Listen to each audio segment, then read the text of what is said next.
نحمده ونصلي ونسلم على رسوله الكريم اما بعد فاعوذ بالله من الشيطان الرجيم بسم الله الرحمن الرحيم هو الذي ارسل رسوله بالهدى ودين الحق ليظهره على الدين كله وكفى بالله شهيدا۔ وہی اللہ ہے کہ جس نے اپنے رسول کو ہدایت اور سچے دین کے ساتھ بھیجا تاکہ اسے سب دینوں پر غالب کر دے، اور اللہ کافی گواہ ہے۔ جب اگلا سال آیا، نبی کریم صلی اللہ علیہ وسلم نے جو خواب دیکھا تھا اس کا اگلا سال آیا تو اللہ تعالیٰ نے اس خواب کا جلوہ دکھا دیا، اور جیسا اللہ نے دکھایا تھا خواب میں تو ویسا ہی اس کے مطابق رونما ہوا۔ چنانچہ اس آیت کریمہ میں ارشاد فرمایا کہ اللہ وہی اللہ ہے کہ جس نے اپنے رسول کو ہدایت اور سچے دین کے ساتھ بھیجا تاکہ اسے سب دینوں پر غالب کر دے، خواہ وہ مشرکین کے دین ہو یا اہل کتاب کے۔ چنانچہ اللہ نے یہ نعمت عطا فرمائی اور اسلام کو تمام ادیان پر غالب فرما دیا، اور اسی آیت کے آخر میں ارشاد فرمایا کہ بے شک اللہ رب العالمین اپنے حبیب محمد مصطفیٰ صلی اللہ علیہ وسلم کی رسالت پر گواہ کافی ہے۔ اس آیت سے یہ معلوم ہوا کہ اللہ کی وحدانیت کی گواہی دینا یہ رسول اللہ صلی اللہ علیہ وسلم کی سنت ہے، اور حضور علیہ الصلوۃ والسلام کی رسالت کی گواہی دینا یہ اللہ کی سنت ہے، اور ہم مسلمانوں کو یہ دونوں سنتیں ادا کر سکتے ہیں اور کرتے ہیں، اور وہ کلمہ طیبہ میں ہمیں دے دیا گیا لا الہ الا اللہ محمد رسول اللہ۔ تو یہ گویا کہ دونوں سنتیں ہم سے ادا ہو رہی ہوتی ہیں، یہ اس آیت کریمہ سے معلوم ہوا۔ پھر فرمایا محمد الرسول اللہ، محمد اللہ کے رسول ہیں، والذین معہ اشداء علی الکفار، اور ان کے ساتھ والے کافروں پر سخت، رحماء بینہم، آپس میں نرم دل ہیں، تراہم رکعا سجدا یبتغون فضلا من اللہ ورضوانا، تو انہیں سجدہ کرتے ہوئے، تو انہیں رکوع کرتے ہوئے، سجدہ کرتے ہوئے دیکھے گا، اللہ کا فضل و رضا چاہتے ہیں۔ سیماہم فی وجوہہم من اثر السجود، ان کی علامت ان کے چہروں میں سجدے کے نشان سے ہے۔ ذالک مثلہم فی التوراۃ ومثلہم فی الانجیل، یہ ان کی صفت توریت میں بھی مذکور ہے، یعنی ذکر کی گئی ہے، اور ان کی صفت انجیل میں بھی مذکور ہے۔ کزرع اخرج شطأہ فآزرہ فاستغلظ فاستوى علی سوقہ یعجب الزراع لیغیظ بہم الکفار، ان کی صفت ایسی ہے جیسے ایک کھیتی ہو جس نے اپنی باریک سی کونپل نکالی، پھر اسے طاقت دی، پھر وہ موٹی ہو گئی، پھر اپنے تنے پر سیدھی کھڑی ہو گئی، کسانوں کو اچھی لگتی ہے۔ اللہ نے مسلمانوں کی یہ شان اس لیے بڑھائی تاکہ ان سے کافروں کے دل جلائے۔ وعد اللہ الذین آمنوا وعملوا الصالحات منہم مغفرۃ واجرا عظیما، اللہ نے ان میں سے ایمان والوں اور اچھے کام کرنے والوں سے بخشش اور بڑے ثواب کا وعدہ فرمایا ہے۔ سورہ فتح کی 29ویں آخری آیت تھی، اس کی تفسیر میں سب سے پہلے اللہ تعالیٰ نے فرمایا محمد الرسول اللہ، کہ محمد اللہ کے رسول ہیں۔ اس سے پہلی والی آیت میں اللہ نے اپنی پہچان کروائی کہ اللہ وہ ہے کہ جس نے اپنے رسول کو ہدایت اور سچے دین کے ساتھ بھیجا۔ اس آیت میں اللہ نے اپنے حبیب علیہ الصلوۃ والسلام کی پہچان کروا رہا ہے۔ کون؟ فرمایا محمد مصطفیٰ صلی اللہ علیہ وسلم اللہ کے رسول ہیں۔ مفتی احمد یار خان نعیمی رحمۃ اللہ تعالی علیہ آپ فرماتے ہیں کہ اگرچہ نبی کریم صلی اللہ علیہ وسلم کی صفات بہت ہیں، لیکن رب تعالیٰ نے انہیں یہاں رسالت یعنی رسول کی صفت سے یاد فرمایا، اور کلمے بھی یہی وصف رکھا دو وجہ سے۔ ایک وجہ یہ کہ نبی اکرم صلی اللہ علیہ وسلم کا تعلق رب سے بھی ہے اور مخلوق سے بھی۔ رسول میں ان دونوں تعلقوں کا ذکر ہے، یعنی خدا کے بھیجے ہوئے اور مخلوق کی طرف بھیجے ہوئے۔ اور اگرچہ نبی میں بھی یہ بات حاصل ہے، لیکن نبی میں صرف خبر لانا ہے، اور رسول میں شریعت، کتاب، خبر، ہدایت، انعامات یہ سب لے کر آنے کی طرف اشارہ ہے۔ دوسری بات مفتی صاحب یہ لکھتے ہیں اپنی تفسیر کی اس آیت کریمہ کے ضمن میں، فرماتے ہیں کہ وہ بچھڑوں کو ملانے والے رسول ہی ہوتے ہیں۔ جیسے کہ مثال دیتے ہوئے سمجھایا کہ ڈاک کا اگر محکمہ نہ ہو تو وہ ملک اور شہر کٹ جائیں، اسی طرح خالق اور مخلوق میں تعلق پیدا کرنے والے رسول ہی ہیں۔ اگر ان کا واسطہ درمیان میں نہ ہو تو خالق اور مخلوق میں کوئی تعلق نہ رہے۔ حضور علیہ الصلوۃ والسلام اللہ کے رسول ہیں، اس کی نعمتیں ہم تک پہنچاتے ہیں، اور ہمارے رسول ہیں کہ ہماری درخواستیں بارگاہ رب میں پیش کرتے ہیں، ہمارے گناہ وہاں پیش کر کے معاف کرواتے ہیں۔ جو کہے کہ ہم خود رب تک پہنچ جائیں گے وہ در پردہ حضور علیہ الصلوۃ والسلام کی رسالت کا منکر ہے، جیسے آج معاشرے میں پائے جاتے ہیں کہ اگر کوئی یہ کہے کہ ہم خود رب تک پہنچ جائیں گے تو گویا کہ وہ رسول اللہ کی رسالت کا منکر۔ اگر وہاں ہم خود پہنچ جاتے تو پھر رسول کی ضرورت کیا تھی بھیجنے کی؟ تو مفتی صاحب سمجھا رہے ہیں رب غنی ہے، رب بے نیاز ذات ہے، لیکن بغیر واسطے سے ہم سے تعلق وہ نہیں رکھتا، تو ہم محتاج اور ضعیف ہو کر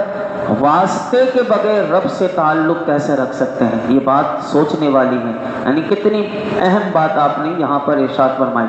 اسی آیت کریمہ میں اللہ تعالیٰ نے فرمایا کہ اب اپنے حبیب علیہ الصلوۃ والسلام کا تعارف پہچان کروانے کے بعد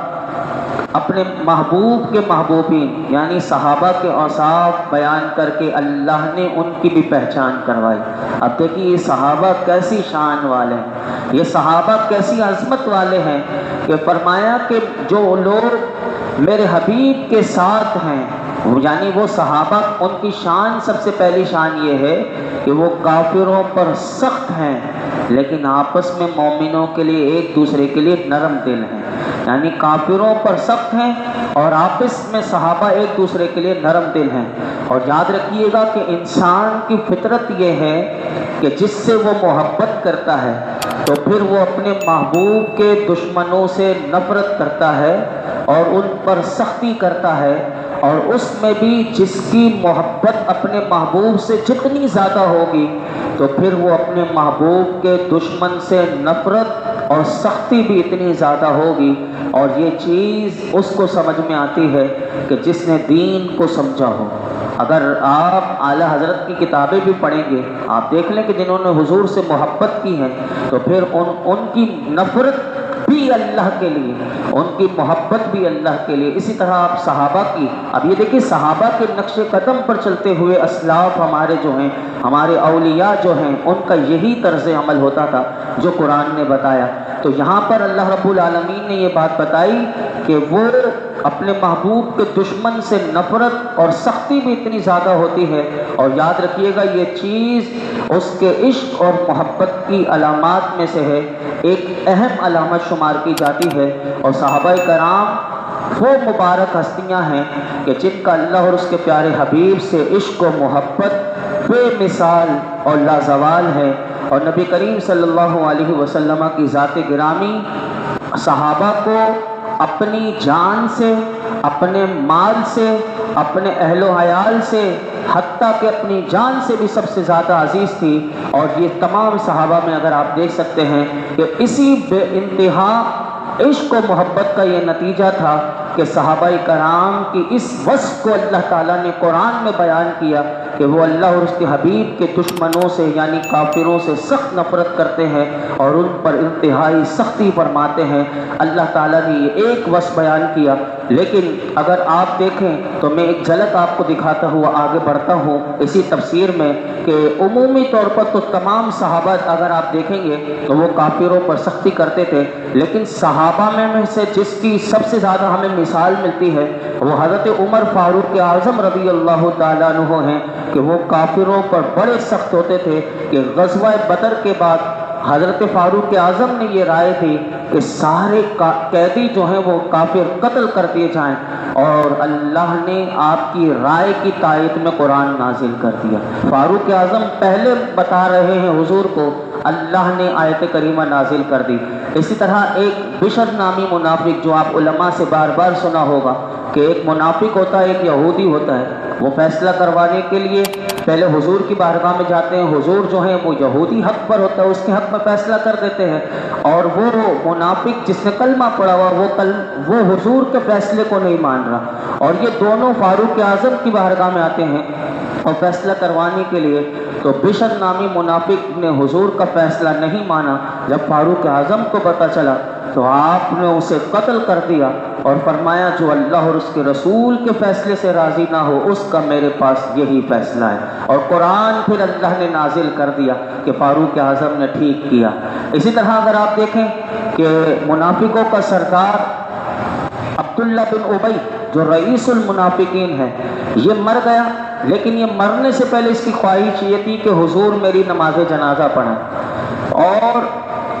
اس کی نماز جنازہ فاروق اعظم چاہتے تھے کہ اس نے سب سے زیادہ اسلام کو نقصان پہنچایا کلمہ پڑھ کے، لیکن حضرت فاروق اعظم یہ چاہتے تھے کہ اس کی نماز جنازہ بھی نہ پڑھائیں اور نہ اس کی قبر پر جایا جائے۔ اللہ نے اس کی تائید میں قرآن کی آیت نازل کر دی۔ تو یہ دیکھیے، یہ ہے سختی کافروں کے لیے۔ اسی طرح اب دیکھیے کہ اللہ نے دوسرا وصف کیا بیان کیا کہ صحابہ کرام آپس میں بڑے نرم دل ہیں، اور یاد رکھیے کہ صحابہ کرام ایک دوسرے سے، مفسرین نے یہ بات تفسیر میں لکھی ہے کہ ایسی محبت اور مہربانی کرنے والے تھے کہ جیسے باپ اپنے بیٹے سے کیسی مہربانی کرتا ہے، اور یہ صحابہ کرام کی ایمانی محبت اس حد تک پہنچ گئی تھی کہ جب ایک صحابی دوسرے صحابی کو دیکھتا تھا تو فرط محبت سے وہ اس سے مصافحہ بھی کرتا تھا، اس سے معانقہ بھی کرتا تھا، اس سے گلے بھی ملتا تھا۔ اور صحابہ کرام کی سیرت اگر ہم پڑھیں تو اس میں مسلمانوں کے لیے نصیحت ہے کہ ایک مسلمان دوسرے مسلمان بھائی سے نفرت نہ کرے، اور مسلمان کے ساتھ سختی سے پیش نہ آئے، بلکہ مسلمان کے ساتھ شفقت اور نرمی کرے اور مہربانی والا سلوک کرے۔ اور حدیث پاک میں بھی ہے کہ تم مسلمانوں کو آپس کی رحمت، باہمی محبت اور مہربانی میں ایک جسم کی طرح دیکھو گے کہ جب ایک عضو بیمار ہو جائے تو جسم کے اعضاء بے خوابی اور بخار کی طرف ایک دوسرے کو بلاتے ہیں۔ بدقسمتی سے آج ہماری وہ محبت اور الفت ہمارے مسلمانوں میں سے ختم ہوتی چلی جا رہی ہے، ورنہ صحابہ جو تھے تو جس طرح میرے آقا نے بتایا کہ مسلمان تو ایسی محبت کرتا ہے کہ جیسے جسم میں اگر کوئی بیمار ہو جائے، کوئی تکلیف آ جائے تو جیسے سارا جسم اس تکلیف کو محسوس کرتا ہے، ایسے مسلمان دوسرے مسلمان کی تکلیف کو محسوس کرتا ہے۔ آگے آئیے، اسی آیت کریمہ میں اللہ نے صحابہ کی تیسری شان بیان کی، فرمایا کہ صحابہ کرام کثرت سے اور پابندی سے نماز پڑھتے ہوئے ہیں، تو اس لیے تم کبھی انہیں رکوع کرتے ہوئے دیکھو گے، کبھی سجدہ کرتے ہوئے دیکھو گے۔ مقصد کیا ہے؟ فرمایا کہ اس سے مقصد صرف ان کا یہ ہے کہ اللہ کی رضا حاصل ہو جائے۔ اور صحابہ کرام وہ مبارک ہستیاں ہیں کہ جنہیں اللہ کے نبی علیہ الصلوۃ والسلام کی صحبت نصیب ہوئی، اور وہ حضور کی صحبت سے انہوں نے وہ کچھ پایا کہ اللہ اکبر، کہ میرے آقا ان کی تربیت فرمائی کہ جس کی برکت سے تمام صحابہ جو ہیں وہ نیک کاموں میں مصروف رہتے اور اللہ کی عبادت میں کثرت سے کوشش کرتے تھے۔ یہاں تک کہ بطور خاص اگر آپ کے سامنے میں رکھوں تو صحابہ کرام کے اتنے واقعات ملتے ہیں کہ حضرت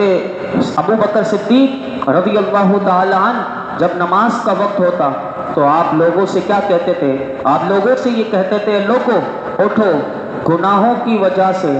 جو آگ تم نے جلا رکھی ہے اسے نماز ادا کر کے بجھا دو، کیونکہ نماز گناہوں کی آگ کو بجھا دیتی ہے۔ حضرت فاروق اعظم رضی اللہ تعالیٰ عنہ فرماتے ہیں کہ اگر یہ تین چیزیں نہ ہوتی، یعنی اگر یہ نہ ہوتی تو پھر میں اللہ سے ملاقات کو ملنا پسند کرتا، یعنی میرا دنیا میں رہنا پسند نہ کرتا، یعنی اللہ سے ملاقات یعنی وفات پا جانے کو پسند کرتا اگر یہ تین چیزیں نہ ہوتی۔ وہ تین چیزیں کون سی ہیں؟ فاروق اعظم کہتے ہیں نمبر 1، اگر میں اللہ کے لیے اپنی پیشانی کو سجدے میں نہ رکھتا، یعنی اگر یہ نہ ہوتا تو میں ملاقات کو پسند کرتا، وفات پا جانے کو۔ یعنی یہ سجدہ رکھنا یہ کتنی بڑی نعمت ہے۔ فاروق اعظم بتا رہے ہیں یہ اللہ کی بارگاہ میں جو سجدے کے لیے ہمیں توفیق ملی ہے، یہ جو پیشانی رکھ رہے ہیں یہ اللہ کی بہت بڑی نعمت ہے۔ نمبر 2، ایسی مجلسوں میں نہ بیٹھتا کہ جن میں اچھی باتیں اس طرح چنی جاتی ہیں جیسے عمدہ کھجور ہیں۔ اب یہ دیکھیں قرآن و حدیث کی محفل کہ جس میں نئی نئی اچھی باتیں انسان کو سیکھنے کو ملتی ہیں، تو فرمایا یہ ایسے ہے کہ جیسے عمدہ کھجوریں بندہ چن چن کے کھا رہا ہوتا۔ اگر یہ نہ ہوتی تو میں پھر اللہ سے ملاقات کو پسند کرتا۔ نمبر 3، اگر اللہ کی راہ میں سفر کرنا، یعنی جو بھی اللہ کی راہ میں جو کام ہے، جو جہاد ہے اور بھی بہت سے کام ہے اللہ کی راہ میں، کہا یہ نہ ہوتا تو میں اللہ کی ملاقات کو پسند کرتا۔ اللہ اکبر۔ حضرت عثمان غنی جن کی شہادت کے دن قریب ہیں، 4 دن کے بعد آپ کی شہادت 18 ذوالحجہ، حضرت عثمان غنی رضی اللہ تعالیٰ عنہ آپ مسلسل روزہ رکھتے تھے، یعنی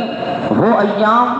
کہ جس میں 5 ایام ایسے ہیں کہ جس میں روزہ نہیں رکھ سکتے، اس کے علاوہ آپ پورا سال روزہ رکھتے اور رات کے ابتدائی حصے میں تھوڑی دیر آرام کرتے پھر کھڑے ہو جاتے۔ آپ کی جو زوجہ ہیں وہ فرماتی ہیں کہ رات کو جو عبادت کے لیے کھڑے ہوتے تو کبھی ایک ہی رکعت میں پورا الف لام میم سے لے کے والناس تک پورا قرآن پڑھ لیا کرتے تھے۔ یہ ہے عثمان غنی، کیسی عبادت سے محبت ہے۔ تو بتائیے پھر اللہ ان کی شان قرآن میں نہ بیان کرے اور ان کی شان ان کے آنے سے پہلے توریت میں، ان کے آنے سے پہلے ان کی شان جو ہے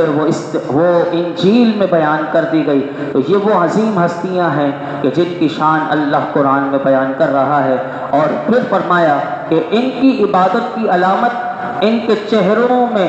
سجدوں کے اثر سے ہے۔ بعض مفسرین فرماتے ہیں یہ وہ علامت ہے جو قیامت کے دن ان کے چہروں سے کعبہ ہوگی، اور اس سے یہ پہچانے جائیں گے کہ انہوں نے دنیا میں اللہ کی رضا کے لیے بہت سجدے کیے ہیں۔ اور بعض مفسرین کہتے ہیں کہ وہ علامت یہ ہے کہ ان کے چہروں میں سجدے کا جو مقام ہے وہ 14ویں کے چاند کی طرح چمک رہا ہوگا، یعنی قیامت کے دن جو ماتھا ہے صحابہ کرام کا وہ 14ویں کے چاند کی طرح چمک رہا ہوگا۔ اللہ اکبر۔ اور حدیث پاک میں آتا ہے ہم جیسوں کے لیے اللہ کرے کہ ہمیں نصیب ہو جائے کہ جو رات میں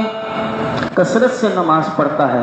تو صبح کو اس کا چہرہ خوبصورت ہو جاتا ہے۔ جو رات کی نماز پڑھے تو اس کے لیے بشارت ہے۔ اور یہ بھی کہا گیا کہ جو سجدے میں جو ماتھے پر جو مٹی لگ جاتی ہے گرد، یہ بھی سجدے کی علامت ہے۔ بعض مفسرین نے یہ بھی کہا، اور اللہ رب العالمین نے ان کی جو مثال دی ہے وہ انشاءاللہ کیونکہ وقت مکمل ہو گیا کہ وہ مثال اللہ نے ایک کھیتی سے دی ہے، وہ کل انشاءاللہ بیان کر کے سورہ حجرات کا آغاز کریں گے۔ سورہ حجرات میں بہت کچھ سیکھنے کو ملتا ہے اور مسلمانوں کے لیے سورہ حجرات کو سیکھنا بہت ضروری ہے۔ اس میں معاشرتی آداب اور گھریلو آداب اور بہت کچھ اس میں ہمیں سکھایا گیا ہے۔ اللہ رب العالمین ہم سب کو سورہ فتح کا بھی نور عطا فرمائے اور سورہ حجرات کا بھی درس بھی سننے کی توفیق عطا فرمائے۔ الحمدللہ رب العالمین والصلاة والسلام علی سید الانبیاء والمرسلین وعلی آلہ واصحابہ اجمعین۔ یا اللہ پاک جو کچھ سنا